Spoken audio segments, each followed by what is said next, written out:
This is for Year 11 methods, and it's a couple of questions out of 2.4. 2 questions out of 1, 3, and then question number 6. Factorising by using the rule.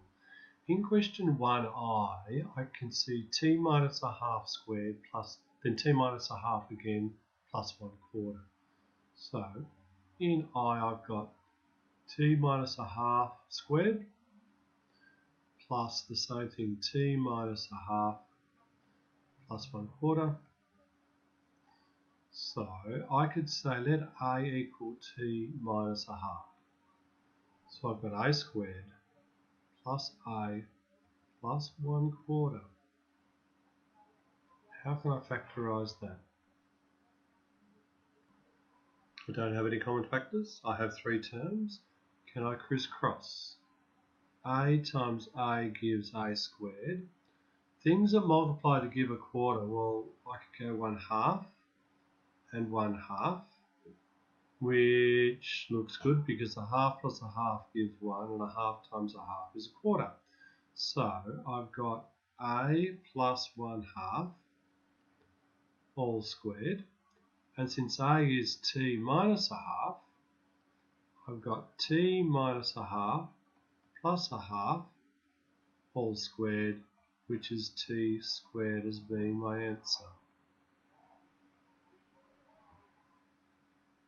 Okay, in 1k I've got 9 minus 18 root 3x plus 27, and there's an x squared there. I can see 9, 18, 27. There's a common factor of 9 that I'm going to take out. 9x squared minus 2 root 3x plus 3.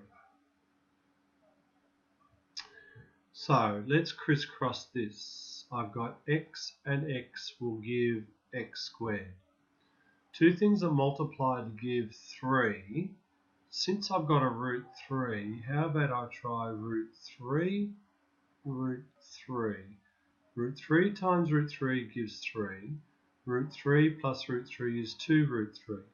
Since I've got minus 2 root 3, make them both negative. When I add them together, I get minus 2 root 3. But when I multiply them, it goes positive. So my answer is 9x minus root 3 all squared.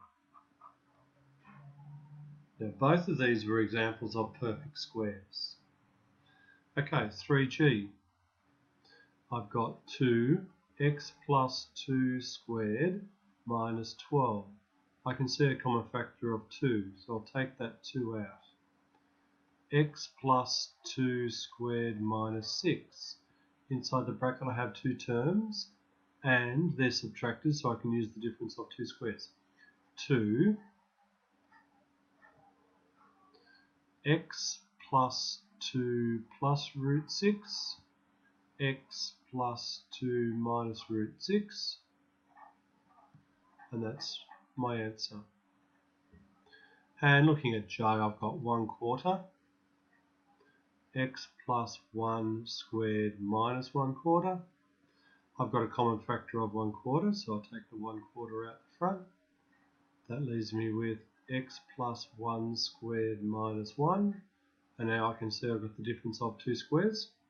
1/4, x plus 1 minus 1, x plus 1 plus 1, which gives me 1/4 x plus 2, which could be expressed in the terms of x on 4, x plus 2.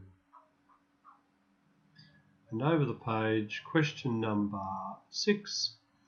The area of a field has an area of, a rectangular field has an area of m squared minus 10. So let's say that's my rectangular field. And its area equals x squared minus 100. What is the length and what is the width in terms of m? Okay, so that's m, not x. Can I crisscross that into m minus 10 minus 10 minus 10 plus 10? So one side could be m minus 10 and the other side could be m plus 10. So this could be the length and this could be the width, or you could alternate them, it doesn't matter which. So the length I'm going to say is m plus 10 and the width is going to be m minus 10. Part B, what values can m take in order for the dimension to make sense? So this is a question about what is the domain. Okay, since one of the sides is m plus 10, m can be anything greater than negative 10.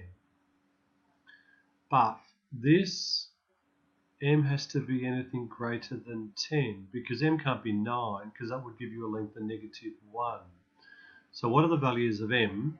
I think that m has to be greater than 10 to make any sense, because if it was equal to 10 then it would make no sense. What relationship exists between the length and the width of the field?